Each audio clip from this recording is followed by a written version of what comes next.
Hey everybody, Liam Cunningham here, the creator, as so mentioned by DeLong Wannabe in the previous videos that you've seen. I thought it was about time that I finally put my face on the YouTube account and just talked a little bit about who I am, and why I decided to do the Gotham High audio drama. Which, now that I think about it, is a very good question. Why did I decide to do this?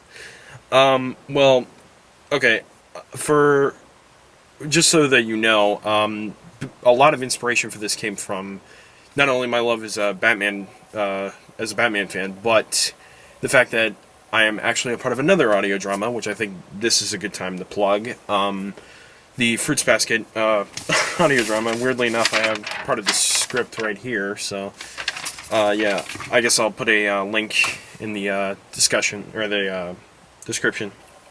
But yeah, Evan Bremer is actually in it too. Our Joker, or Jack Napier. He plays Yuki Soma, Prince Yuki. Now, I think that's basically just the best the best way I can put it. I'm just a Batman fan.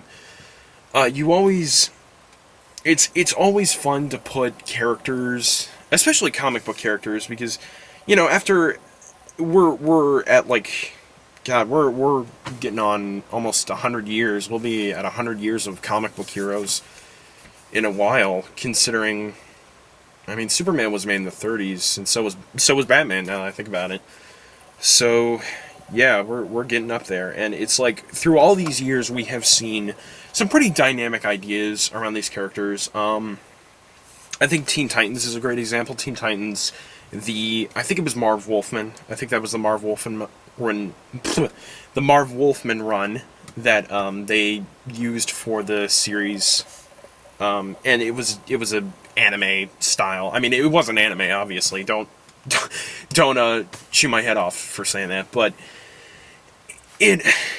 I think with specifically the great thing about DC Comics is there is that idea of being open to interpretation. I think it's really cool how, because we have so many different types of interpretations of characters, we have the Silver Age, we have so many cool different ways of looking at these characters. I think it is just another interesting way of looking at it. That's how I see it. I see it as this is just another interesting interpretation of Bruce Wayne. Now, onto the show itself.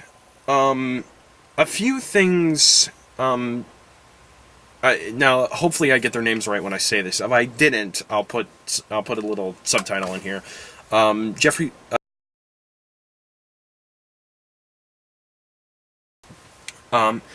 Their idea of the Gotham High audio drama was a little bit more of taking the villains and making them fit stereotypes that we come to expect from high school dramas. And while I still think it was a fun idea, and I still would have liked to have seen their interpretation, that's not the route that I wanted to go when I was working on this. I wanted it more to be taking the personality types of the supervillains and fitting them into a high school scenario.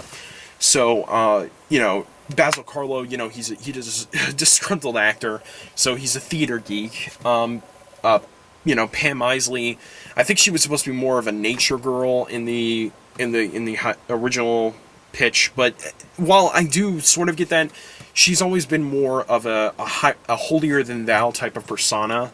I think you get that with Ra's al Ghul too, and that's what I wanted to do. While she is a loner, while she does, she wants to be with her plant brethren, her plant family. At the same time, she's really kind of just, a mean girl, essentially. You've got Catwoman, you've got Selena Kyle, who's a vamp. Okay. I'm going to be a little alienating here and say I did not particularly care for what they were planning to do with Selena Kyle, because she was supposed to be, quote-unquote, the sexy goth chick. I didn't really like that, because I've never seen Catwoman as goth. Catwoman is a Mae West type character. She is a vamp. She is, we straight up call her a man-eater in the show, so look out for that.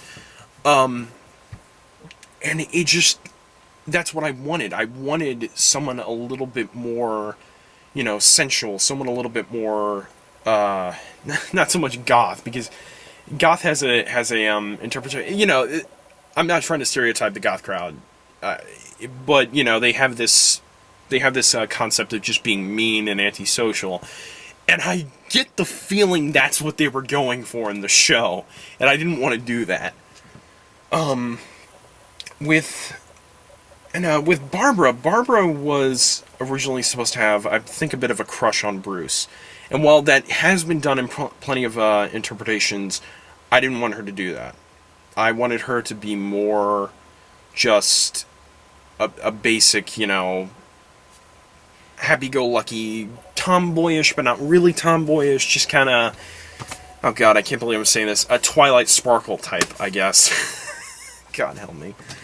I'm right, but that goes along with all the other characters. Harvey is a little more dynamic in this series. He's trying to do good, but it all blows up in his face. Not literally. We're not going that route. Bruce himself. Bruce. We're gonna get more into this with the character tidbits, but I just want to go through this. Bruce himself is just, I don't know. It's hard to explain. He's a guy. He's a big fish in a little pond. That's how I see him. And I think I'm running out of time here. So thank you all for listening. Once again, you finally get to see my face. But I'm sure DeLong has plenty of stuff planned out. So yeah, thanks for listening. Remember to tune in. It's coming out this Christmas. Hopefully, right as around Christmas, because that's when I want to get it out. So yeah, thanks for all for listening, and bye bye.